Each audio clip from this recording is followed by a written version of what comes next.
ایک جی ہمارے مہمان رانا اجاز صاحب تشریف فرما ہیں.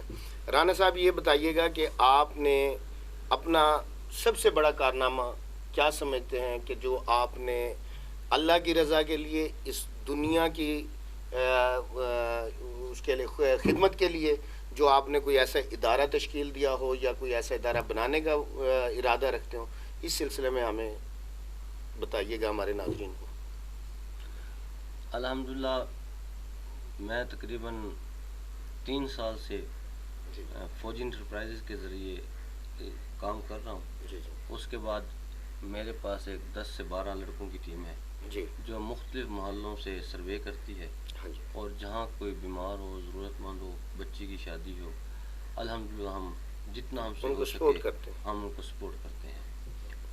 اس کے علاوہ پھر یہ تو اللہ کے راستے میں آپ جتنا دو وہ 10 گنا ہو کے آپ کو واپس مل جاتا ہے، لیکن یہ یقین کا ہونا سب سے بہتر، سب سے ضروری ہے.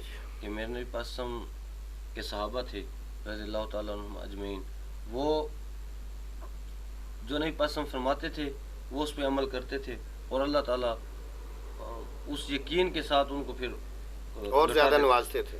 تو الحمدللہ میں نے بھی جب یہ سارے چیزیں دیکھی ہوئی تھی، سنی ہوئی تھی، اور الحمدللہ میرا کامل یقین ہے کہ جو نبی پاسم بات کہتے ہیں، جو انہوں نے آج تک فرمایا ہے، وہ ہر چیز حق اور سچ ہے. تو میں اپنی میجر کامیابی کا جو راز سمجھتا ہوں یہی ہے کہ میرے پاس جو سب سے قیمتی چیز تھی وہ میں نے، سب سے قیمتی میرے پاس وہی چیز تھی میں نے اللہ کے راستے میں دی.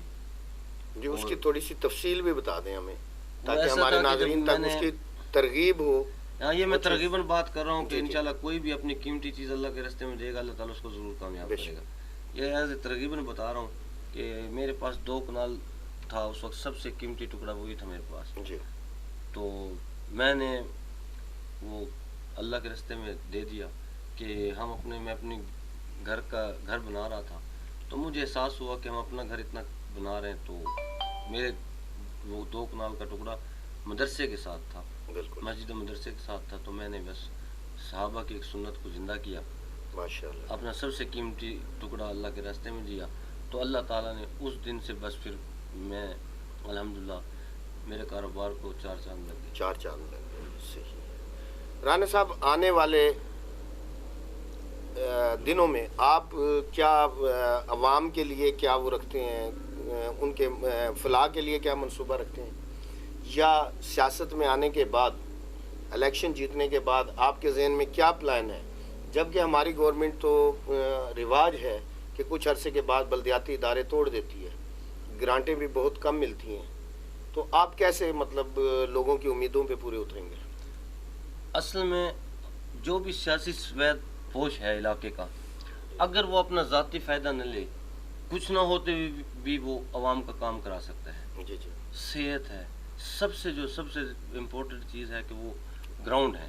جی بالکل. ہمارے بچوں کے لیے ابھی گراؤنڈ نہیں ہے. بالکل. جس طرح ہم لوگ کھیل کود کے جوان ہوئے، ہماری نسل نے وہ چیزیں نہیں دیکھی. میں انشاءاللہ اللہ تعالیٰ نے مجھے جس جگہ پہ، جس مقام پہ، جس وقت عزت دی، میں شہر کے لیے انشاءاللہ گراؤنڈ پہ سب سے پہلے جو فوکس ہوگا گراؤنڈ ہوگا، صحت ہوگی، اس کے بعد صفائی ہوگی.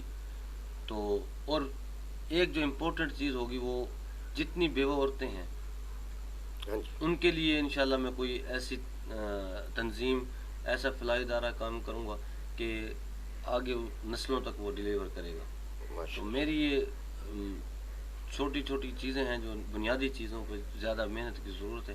یہ آپ زیادہ فنڈ کی ضرورت نہیں ہوتی، صرف آپ کو جذبے کی ضرورت ہے ان چیزوں کے لیے. الحمدللہ کافی سرکاری جگہ پڑی ہیں، آپ اچھے گراؤنڈ بنا کے دو، بچے ادھر کھیلیں، فلڈ لائٹس لگا کے دو ان کو. یہ چھوٹی چھوٹی چیزیں ہیں لیکن اس سے معاشرہ صحت مند ہوتا ہے. ران صاحب، ہمارا ایک تھانہ کلچر اور پٹوار کلچر ہے، اس کے خاتمے کے لیے آپ کیا وہ رکھتے ہیں؟ یہ تو الحمدللہ آپ جو تھانے میں جاتے تھے آج سے 2 سال پہلے، ان سے پتہ کریں کہ ابھی تھانے کا ماحول کیسے. تھانہ اصل میں جو ملازم ہوتا ہے وہ اچھے انسان ہے، جو اب ایک ٹیسٹ دے کے آتا ہے، بھرتی ہوتا ہے. ہر بندہ بیسیکلی جس طرح بچہ بالکل گناہوں سے پاک پیدا ہوتا ہے۔ یہ ہمارے کچھ سفید پوش ان کو اس طرف لے کے آتے ہیں، رشوت کی طرف۔ الحمدللہ میں ابھی 2 سال سے تھانے میں آنا جانا ہے، تو مجھے کوئی میں نام بھی لے سکتا ہوں کہ جو ہمارے ایس ایچ او صاحب ہیں، ایڈیشنل ایس ایچ او صاحب ہیں، وہ بالکل بے لوث، میں جب جاتا ہوں تو الحمدللہ وہ کہتے ہیں یار یہ بندہ ٹھیک ہے، جس طرح بھی ہے، میں نے کبھی کسی ایک چیز کی سائڈ نہیں لی۔ الحمدللہ وہ اسی طرح کبھی مجھ سے 1 روپیہ نہیں لیتے، اس طرح مسئلے کو حل۔ اور ایس ایچ صاحب بہت اچھے ہیں، اگر کوئی لڑائی ہو تو وہ کہتے ہیں کہ صلح کر لو۔ سب سے جو ہمارے میجر مسائل یہی تھے، لوگوں نے ڈرایا ہوا تھا، تو یہ تھانے کا تو خرچ ہی نہیں ہے، یہ تو سفید پوش جیب میں ڈالتا تھا پیسے، اچھا، یہ کنفرم یعنی بات ہے۔ ٹاؤٹزم زیادہ تھا۔ ہاں بالکل، یہ 2 سال سے میں جا رہا ہوں، تو میں تو الحمدللہ کوئی بندہ کہہ دے کہ تھانے میں 1 روپیہ دے کے آئے۔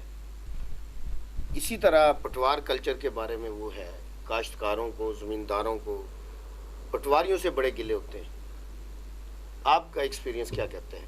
میرا ایکسپیرینس یہ کہتا ہے کہ میں تو 3 سال سے پٹوار خانے سے ٹچ ہوں۔ جی جی، الحمدللہ ہمارا جو محکمہ پٹوار ہے، محکمہ مال ہے، ادھر بہت ہی کوآپریٹو ہے، یعنی کہ غریب سے غریب کے ساتھ بھی اتنا ہی تعاون کر رہا ہے، اور امیر سے امیر کے ساتھ بھی اتنا ہی تعاون کر رہا ہے، جی، اور بڑا فرینڈلی ماحول ہے، کبھی کوئی شکایت نہیں ہوئی۔ تو ویسے نارمل تو تھوڑا بہت چلتا ہے ہر جگہ، لیکن اخلاقاً اور اتنا چور بازاری بھی نہیں ہے، بالکل سموتھ چل رہا ہے سسٹم۔ ران صاحب، موجودہ گورنمنٹ کی مہنگائی کے بارے میں آپ کی کیا رائے ہے؟ یہ مجھ سے بہتر غریب عوام زیادہ جانتی ہے، جن کا 500-600 روپے مزدوری ہے۔ ویسے آپ ڈیٹھ بنے رہیں تو علیحدہ بات ہے، لیکن مہنگائی نے تو کمر توڑ دی ہے غریب کی، اس میں کوئی شک نہیں ہے۔ یہ تو سوال پوچھنے والی بات ہی نہیں، یہ تو ابھی خود جنہوں نے پی ٹی آئی کو ووٹ دیے وہ چیخ رہے ہیں کہ اتنی زیادہ مہنگائی ہو گئی ہے، اس میں بس کس کو گلہ کرے۔ صحیح۔ آپ مسلم لیگ نون کی حکومت اور پی ٹی آئی کی حکومت میں کس کو بہتر سمجھتے ہیں کہ جس نے عوام کو ڈیلیور کیا ہو، یا پیپلز پارٹی کی گورنمنٹ؟ تینوں آپ دیکھ چکے ہیں نا جی، پیپلز پارٹی بھی دیکھ چکے ہیں، مسلم لیگ نون کی بھی دیکھ چکے ہیں، اور پی ٹی آئی کی بھی دیکھ رہے ہیں۔ اصل میں ڈیلیور، اگر میں کیونکہ معاشیات اتنا نہیں پڑھا ہوا، لیکن ظاہری جو دیکھا جائے میں ظاہری دیکھ سکتا ہوں، جی جی، میں اندر کی تو نہیں پتہ مجھے کیا قرضہ کتنا لیا گیا ہے، کتنا دیا گیا ہے، جی یہ سب فیک نیوز چلتی ہیں، جی، ہر بندے کا اپنا تجزیہ نگار ہے ادھر فیس بک پہ، لیکن ویسے اوورآل دیکھا جائے تو نون لیگ کی ان تینوں میں حکومت اچھی رہی ہے، بہتر رہی ہے۔ ٹھیک، اس کے ساتھ ہی ہم آج کا یہ رانا صاحب سے انٹرویو اس دعائیہ الفاظ کے ساتھ اختتام پذیر کریں گے کہ اللہ تعالیٰ انہیں رفتیں اور عروج اور بلندیاں عطا کرے، اور ان کی خواہشات کو پورا کرے۔ اللہ کرے یہ بھی روایتی سیاستدان نہ بنے، یہ عوام کو ڈیلیور کرنے والے سیاستدان بنے۔ بہت شکریہ جی، اللہ حافظ۔